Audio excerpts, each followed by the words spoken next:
So here comes the last point, and this is an exercise that I want to go through with you. You can either do it now or later. It might not be easy, but if you're never willing to look at what happened, it's going to be more difficult to be healed. So let's try, shall we? But if you find yourself getting triggered or overwhelmed by this exercise, feel free to stop and maybe do it later with a support person going through it with you. I want to model what I have to say, model it after a doctor's visit, let's say.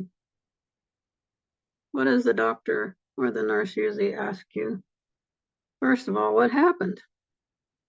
How did this injury come about? Second of all, where does it hurt? And third of all, how is this affecting your life? So again, what happened? Where does it hurt? And how is this affecting your life? I've provided you with a worksheet. It should be there on your table. And you can, like I said, work on this now or later. But I would encourage you to at least start on it with me, and we'll do this together. So here's my approach. In order to emotionally distance yourself a little bit from the circumstances of what happened to you, I want you to pretend you're a reporter. Reporters are supposed to bring objectivity. Reporters are supposed to bring objectivity to situations and just report the facts. A lot of reporters nowadays have totally gotten away from that training, but they were trained, if they had any training at all, to ask 5 questions. And most of you have heard this before. It's nothing really new, but it's who, what, where, when, and why. Again, who, what, where, when, and why. So I want you to look at an incident or an event that happened that caused you pain, something that you're willing to start looking at and you're ready to look at right now. Number 1, who was there? Be very specific. If there's 5 people, write down their names. If it's a crowd of people and you don't know, just say, the whole congregation was there or whatever. Now, secondly, what happened? I want you to be as specific as you can. First, focus on your point of view.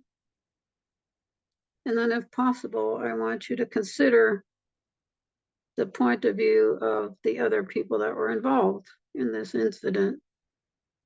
I'm going to take a minute or two here and give you time for that.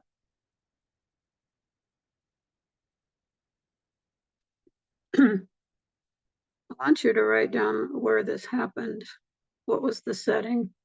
Were you indoors, outdoors? Were you in a church? Were you in the store? Were you just out playing and out recreating or whatever? Then when did this happen? Try to remember the date and the time of day. This one is more difficult, and I don't want you to take a whole lot of time with it right now, but just provide a quick answer, maybe 1 or 2 sentences. I want you to write down why you think this happened. And this is something that, you might change your mind about as you go, but I would encourage you to revisit this maybe numerous times.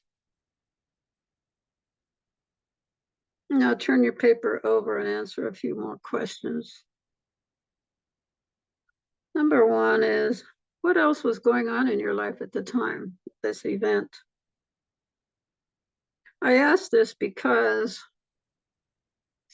if we're going through a really, really bad time and somebody says something to us, it can be very, very painful. Whereas if they had said the same thing at a different time in our life, it might not have been as hurtful. For example, let's just say, I remember going through my divorce, it was like somebody said to me, well, don't worry about it. There's plenty of other fish in the sea. Just forget about it or something. At the time, I was still really, really hurting. And that was actually kind of painful.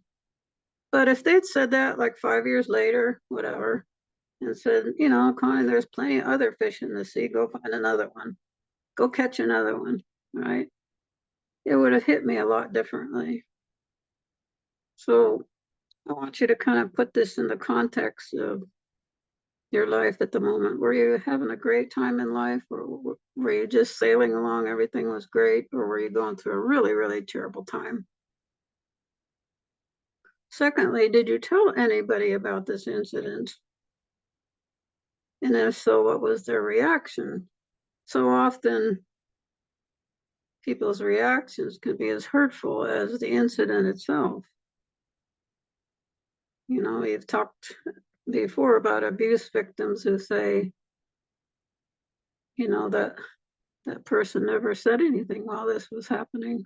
Or afterwards, they said to me, don't worry about it, forget about it, and so forth. Sometimes people's reactions to what happened to us can be very painful. Now, I want you to go back and look at all these facts that you've gathered again. And I want you to evaluate the situation. Evaluate what you've written. And then these three questions are very important. And I think this is critical to this whole exercise. And number one, I want you to look at each person's actions and reactions. And this is probably the most important question of all. Could any of you have done anything differently? And be very specific. I repeat that. Could any of you have done anything differently? And if so, what would that be? Be very specific. I want you to consider from the perspective of time, do you view this any differently today versus maybe when it first happened? And I'm not trying to minimize your pain. That's not it at all. And then the final step of this section would be take responsibility for anything that originated with you. On the other hand, do not take responsibility for what does not belong to you. Too often we blame ourselves unfairly. I suppose another way to look at it would be as if somebody else told you this story, would you be blaming them? Would you be, you know what I'm saying? Okay, here is the second part of the diagnosis. Where does it hurt? Try to identify the hurt that resulted from this event. Did you feel marginalized, unloved, rejected, overlooked, disrespected, unappreciated? Come up with a word or many words that describe the hurt. I want you to acknowledge the pain and recognize the hurt as legitimate. Sometimes people try to talk you out of your pain. And when that happens, you begin to think, well, if my pain doesn't matter, maybe I don't matter either. I have one response to that: wrong, wrong, wrong, wrong. Your pain matters, and so do you. We're just trying to get you past it. If by chance you overreacted, that can be symptomatic of unresolved issues from the past. Try to identify those as well. And lastly, the last part of the diagnostic process is, how did this incident affect your life? What effect did it have upon you, upon your entire life? How did it affect your relationship to God? How did it affect your relationship to the church family? How did it affect your relationship to your own family? Did it divide you from your parents? Did it divide you from your siblings? Did it divide you from your children? What about your relationship to the church leadership? How did that change? How has this affected your peace of mind and your health? We talked about that before. How did this affect your ability to trust people in general? Are you bitter about any aspect of this? Be very specific about that. This is very key. You don't want to fall into bitterness.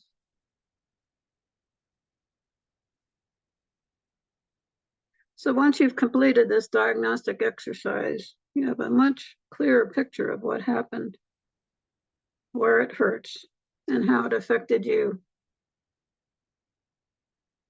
My suggestion now is even take this piece of paper, bring this all to God. He said to come boldly to his throne to help in time of need. Ask him to heal you of the hurt and pain.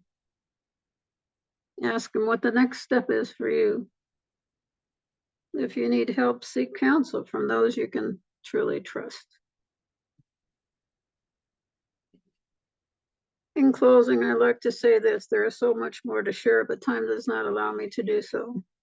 I hope you'll purchase my book today so you can begin to implement the healing strategies that I talk about. Like I said, it's not really a formula. It's things that I learned.